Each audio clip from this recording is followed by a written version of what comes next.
Octopath Traveler: Champions of the Continent is a single-player RPG gacha game that is a prequel to the events of the first Octopath Traveler game. The original Octopath Traveler was released on Nintendo Switch, and later on Steam, Google Stadia, and very recently Xbox consoles.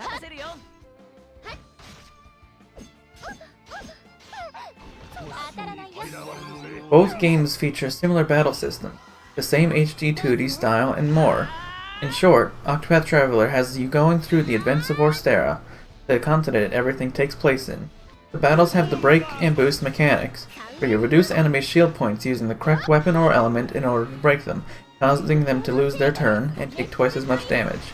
You also accumulate BP to increase the strength of your skills, either increasing the amount of turns, buffs, or debuffs give, increasing damage or healing numbers, and more. This is the foundation Octopath Traveler is built off of. Octopath Traveler: Champions of the Continent is a little different from the first Octopath Traveler in a few ways. To simplify it, you spend 30 rubies to do a pull for a character, with 3 rarities: 3 stars, 4 stars, and 5 stars, with 5 stars obviously being the most rare and powerful. Another thing is that you fight with 8 travelers instead of 4 on your team.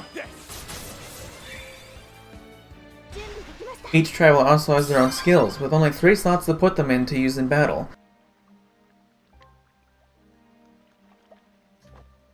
As well as the attack skill that you'll always have.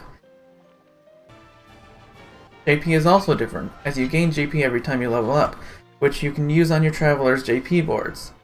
In the first game, you obtained loads of JP every battle, which you can use to unlock skills.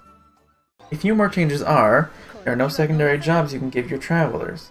There are 2 new weapons, those being tomes for scholars and fans for dancers. Also, travelers only use 1 weapon rather than multiple like in the first game, with a few exceptions. Those exceptions being Hana and Zanta. They have Linda and Hagen. Linda attacks with swords and spears, and Hagen attacks with daggers and fan. Champions of the Continent also has no items to use in battle. Because of this, there aren't as many ways to recover HP and SP. HP you can heal, give them an accessory that heals them, give them regen, or have them sit in the back and not battle. With SP, you can use the traveler Nicola to give other travelers SP and steal SP. You can also give them accessories or have them sit in the back as well. And once the traveler is defeated, they're gone for the rest of the battle. There is no reviving steal in this game, at least not at the time I'm recording this. This game is different from most gacha games in my opinion, with it being heavily based on story and at this time having no PvP aspects whatsoever.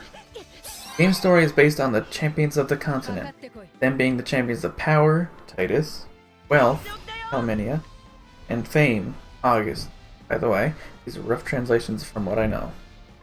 Each traveler also has their own short traveler story which has to do with them.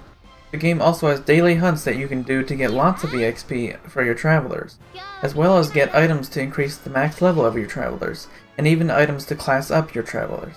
I'll explain more on classing up later. The game also has late game content, that being the NPCs that give you the battle tested weapons, and the tournaments that if you win, you get the main fighter as a 5-star. At the moment there are only 2, being Tikinlin and Glossum, but we'll have more in the future. When you pull for a traveler, there's a chance they will drop with a star missing, although 3 stars can't go any lower. They are 3 stars and can't be increased or decreased to 4 stars or 2 stars. This means a 4-star can drop as a 3 out of 4 stars, meaning you can't access its 4-star board, and their max level is the same as a 3-star, 20 levels lower than what it would be as a full 4-star. Although their stats are the same regardless, so a 3 out of 4 star will have the same stats as a full 4 star. All of this is also the case for 5 stars and 4 out of 5 stars. There's much more to the game that I described in this video, but if you want to find those things out, you can look at my other videos or videos from other creators, or you can try the game out yourself if you're interested. It's a free-to-play game, although you may have to look up how to download it, as there are many different ways to do it, and I won't be going over that in today's video. Either way, I hope this video enlightened you on what Octopath Traveler: Champions of the Continent is, and I hope you enjoyed. Thanks for watching!